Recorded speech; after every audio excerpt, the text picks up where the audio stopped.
जगतपुर गांव में रहने वाला मल्लू पहलवान गांव से दूर एक घर बनाकर रहता था। उसके पास 50 से अधिक भैंसें थीं। वो पूरे दिन भैंसों की देखरेख करता और उससे प्राप्त दूध को पिया करता।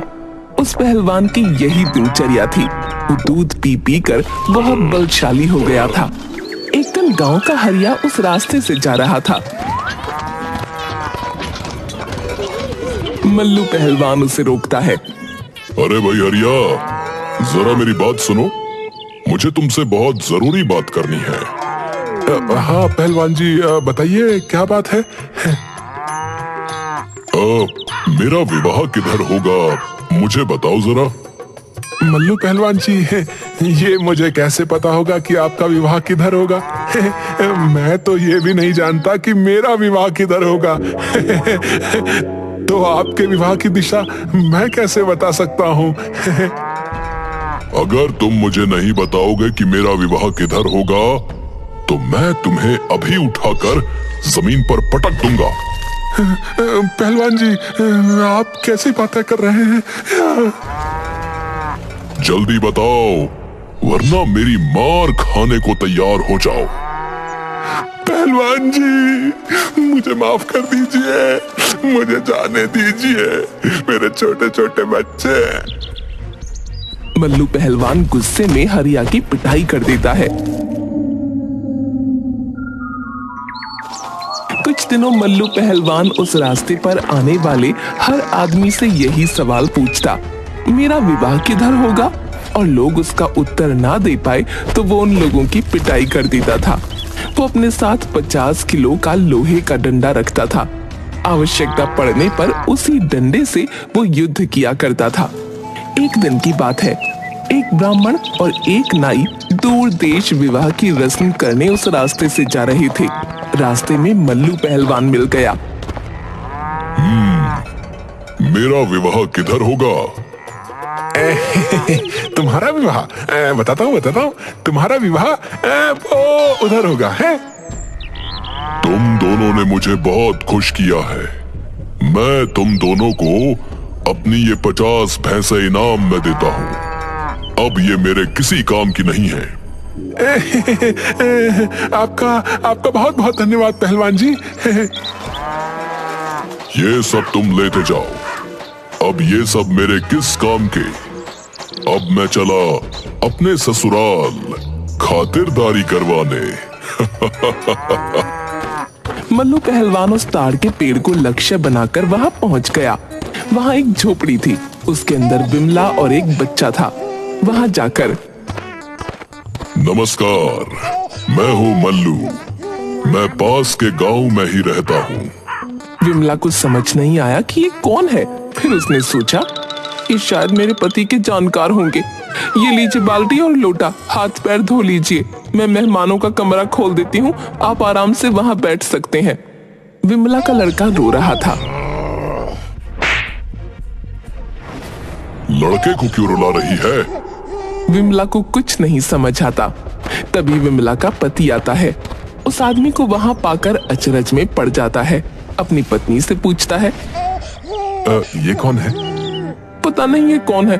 मैं तो सोच रही थी कि तुम्हारा कोई परिचित होगा, और तुम्हारे जैसा ये बदतमीज है। मुझे एक थप्पड़ मारा है इसने। ओए, तूने मेरी बीवी को कैसे मारा बे? कहते हुए उससे झगड़ा शुरू कर दिया। मल्लू पहलवान था, वो बदतमीजी बर्दाश्त नहीं कर पाया। उसने अपना लोहे का डंडा उठाया और एक सिर पर लगा दिया। वो आदमी वहीं पर मर गया। विमला जोर जोर से रोने लगी। हे भगवान, ये तूने क्या किया? मेरे पति को मार दिया।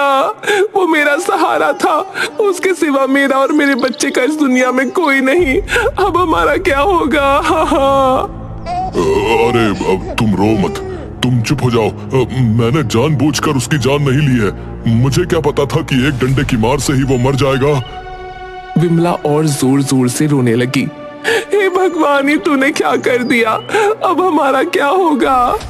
विमला के रोने की आवाज सुनकर धीरे धीरे वहां काफी लोग जमा हो जाते हैं और सब आपस में बातें करने लगते हैं।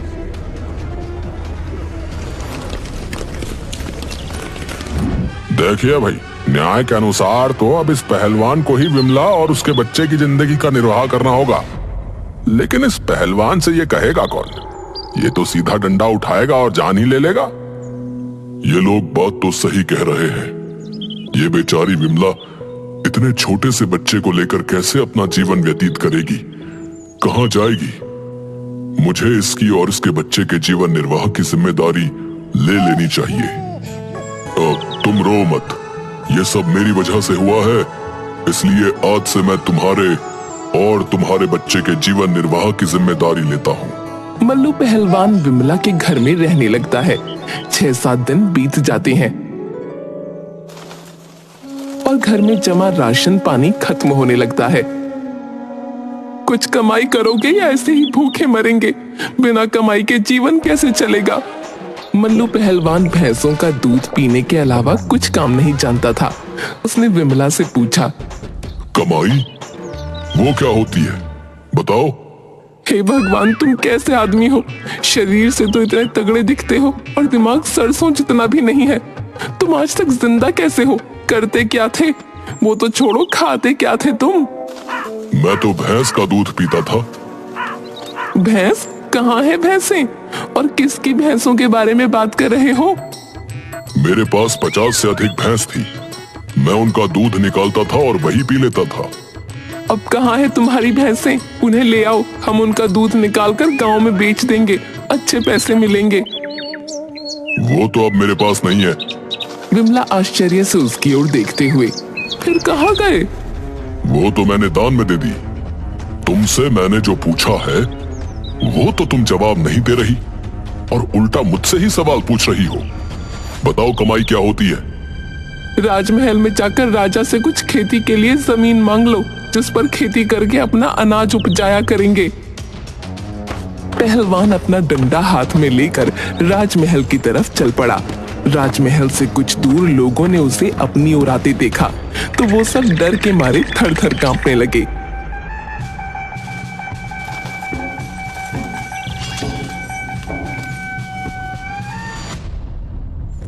मंत्री जी, उस पहलवान के राजमहल आने से पहले ही उसके पास पहुंच जाइए और उससे यहाँ आने का कारण पूछ लीजिए, वरना क्या पता वो यहाँ आया तो एक आध को मार डालेगा। तुरंत उसके पास जाकर उसके आने का कारण पूछ लीजिए।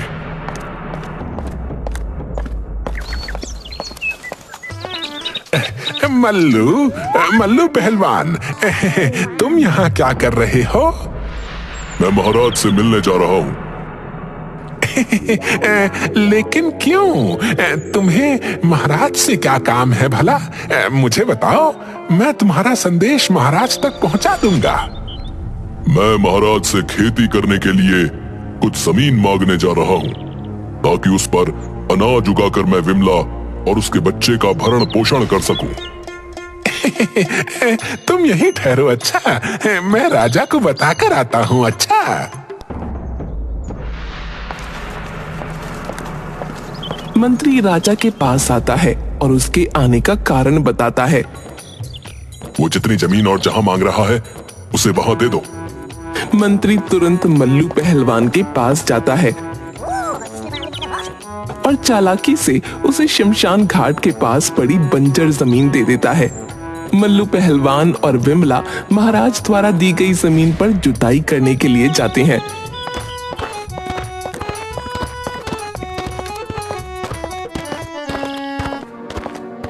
अरे राम जी, ये क्या? महाराज ने तो जो जमीन हमें दी है उसके बीच में इतना बड़ा सा पीपल का पेड़ है। अब हमें उतनी दूर का खेत छोड़कर फसल उगाना होगा। चलो कोई बात नहीं, थोड़ी कम फसल मिलेगी और क्या, कुछ नहीं से तो कुछ भला ही सही। ये खेत में आ रहा पीपल का पेड़ जिसके कारण हमारी फसल कम हो जाएगी, इसे अपने खेत से हटा देता हूँ। उसने पीपल के पेड़ पर लोहे का एक डंडा मारा जिसमें से 150 भूत नीचे उतरे।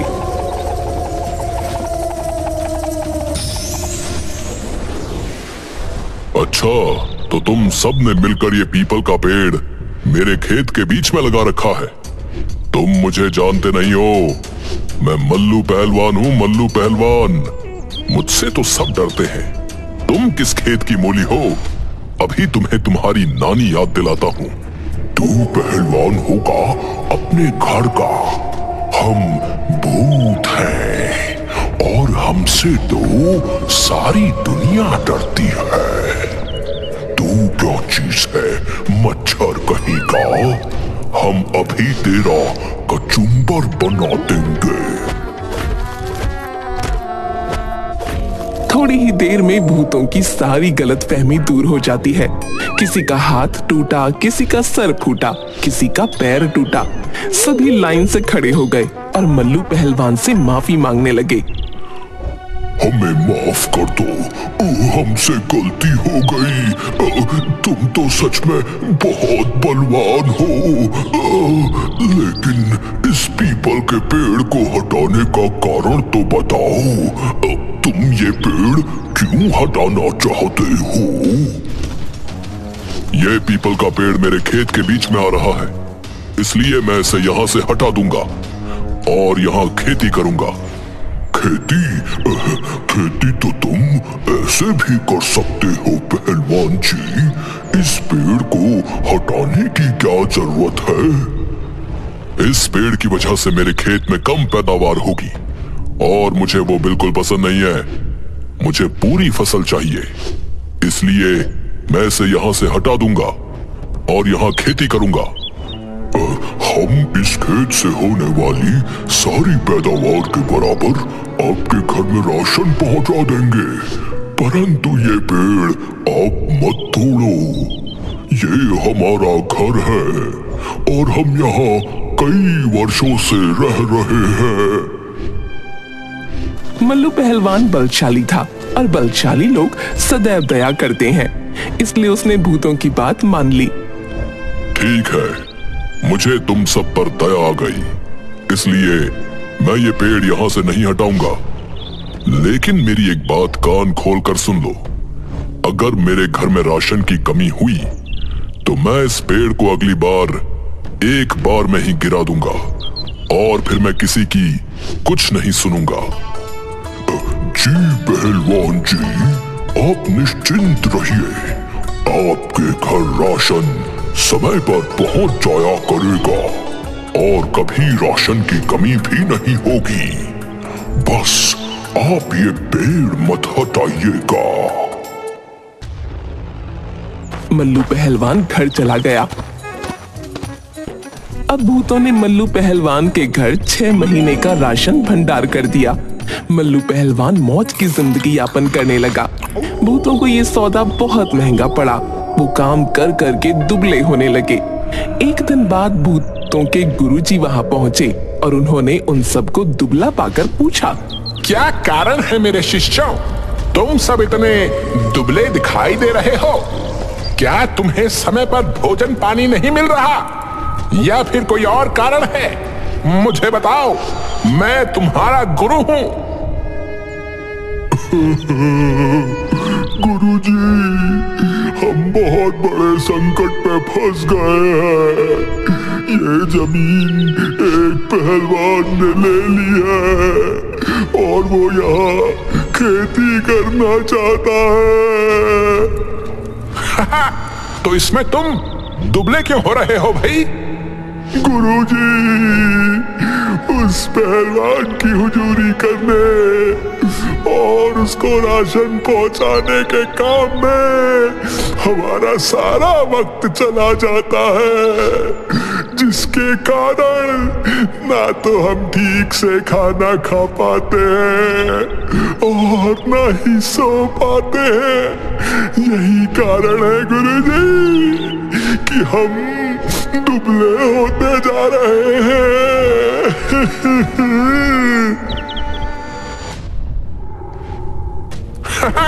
अच्छा, उस पहलवान की इतनी हिम्मत कि उसने मेरे शिष्यों को परेशान किया। तुम सब रो मत, अब तुम्हारी तकलीफ का अंत होगा। उस पहलवान ने मेरे शिष्यों को जितना परेशान किया है, इसका बदला तो मैं उससे लूंगा। भूतों के गुरुजी बिल्ली का भेष बनाकर पहलवान के घर जा पहुंचे। दूसरी तरफ मल्लू पहलवान के घर रोज बिल्ली दूध पी जाती थी आज बिल्ली को सबक सिखाने के लिए मल्लू पहलवान डंडा लेकर दरवाजे के पीछे खड़ा था। बाहर से बिल्ली के भेष में आए भूतों के गुरुजी ने उस पहलवान को दरवाजे के पीछे छिपा देख लिया था और दांव लगा रखा था कि कब उसकी आंख से ओझल होकर उस पर वार किया जाए। मल्लू पहलवान ने भी दांव लगा रखा था। बस एक बार ये बिल्ली घर के अंदर प्रवेश कर जाए, मैं अपने घर के दूध का सारा हिसाब एक ही दिन में पूरा कर लूंगा। काफी समय हो गया, बिल्ली अंदर नहीं आई। बिल्ली अंदर आ नहीं रही थी। मल्लू पहलवान धीरे धीरे पीछे हटता गया और चूल्हे के पास पहुंचकर छुप गया। जैसे ही बिल्ली अंदर आई और उसने मल्लू पहलवान पर वार करने का प्रयास किया, पहले से ही सतर्क मल्लू पहलवान ने एक डंडा बिल्ली की कमर पर लगा दिया। अब भूतों के गुरुजी के पसीने छूट गए, सभी हड्डियां टूट गईं। गुरुजी ने अपने भूत रूप में आकर,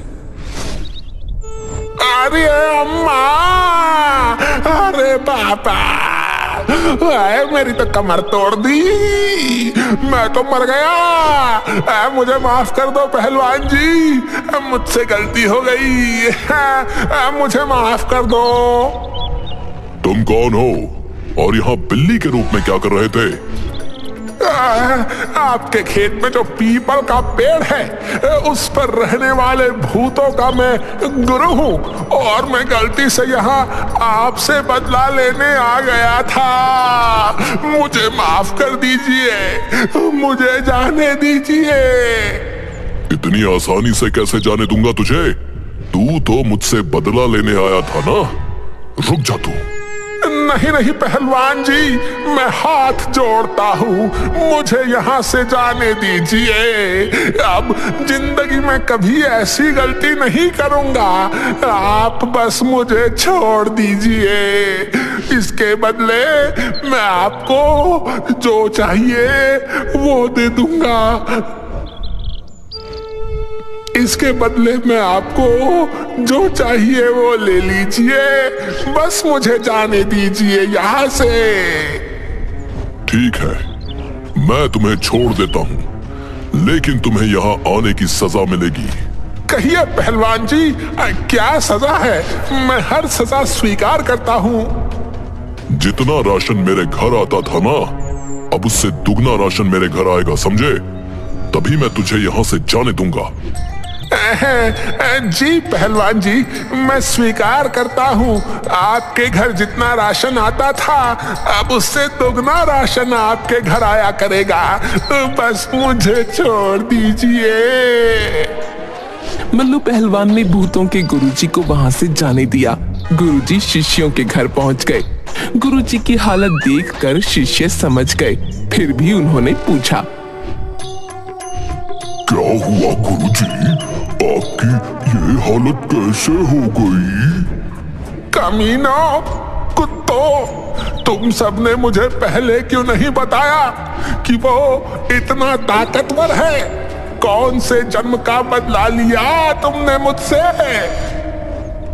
गुरुजी, हम तो आपको रोकना चाहते थे, लेकिन आप हमारी कोई बात सुने बिना ही उस पहलवान से बदला लेने निकल पड़े गुरुजी। वो तो मेरी जान ही लेने वाला था, उसने बड़ी मुश्किल से मुझे छोड़ा है। उसने इतनी आसानी से आपको कैसे छोड़ दिया गुरुजी? आसानी से उसने एक शर्त रखी है और उस शर्त के बदले उसने मुझे छोड़ा है। कैसी शर्त गुरुजी?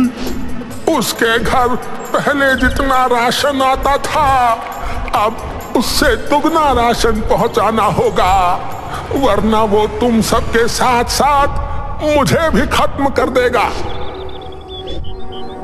दुगना राशन? पहले जितना राशन जाता था उसमें ही हम सबकी ये हालत हो गई, अब दुगना राशन पहुंचाने में हमारा क्या होगा? मारो!